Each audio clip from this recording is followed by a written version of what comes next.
I wanted, first of all, to start by getting your reaction to what we're just seeing out of New York City's hospitals. And as we mentioned, you saw a report there, at least one healthcare worker has died. Nurses, we showed the image, nurses wearing trash bags because they don't have the proper equipment. How is this happening in a city like New York, and what is the city doing to stop it? Well, these are insane and heartbreaking images that we are seeing.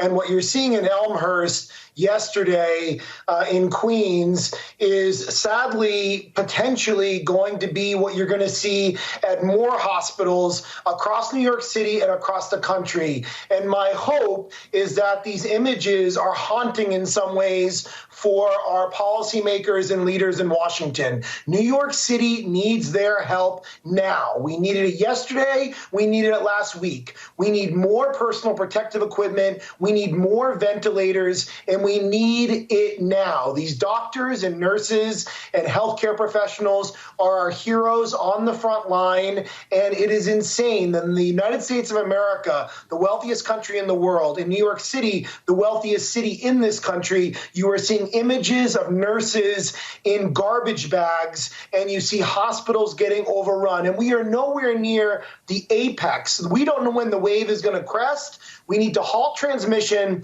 build up hospital capacity, get more personal protective equipment and ventilators, and we need to do it immediately, and we need Washington's help. So right at this point, I mean, obviously, we're going to have a lot in the months and years ahead to kind of look back and find out where the system failed all of these people. But who do you hold accountable for the situation that we're in right now? Well, Washington has clearly failed us. You have the president over the course of the last 2 months saying that we were going to see 0 cases, that this was a hoax, that we were perfectly prepared. He said just last week that he bore no responsibility for the situation that we're in, and we still have not gotten the necessary supplies that we need. We've gotten a drip, we've gotten a trickle, but we have not gotten the ventilators we need. This is life and death. It's life and death for COVID-19 patients, but it's also life and death for the healthcare workers and professionals that are on the front line, that are exposed to this every single day in an overrun hospital setting, and we need to get them the help that they need. I hope that folks in Washington are seeing these images. I'm glad that doctors and nurses are sharing their stories, because America needs to know this. The world needs to know this. Viruses don't know state boundaries. This could happen in other states and other cities in the United States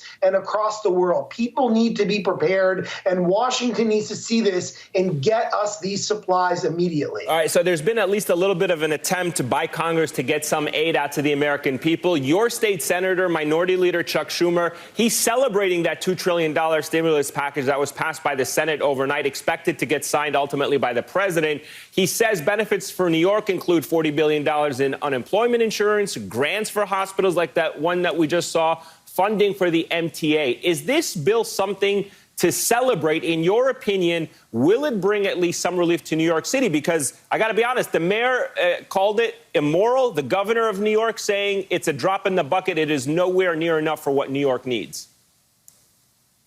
Well, in a $2 trillion package, the city of New York, in direct local funds for our local budget, is getting just over $1 billion, and the state of New York is getting just over $5 billion.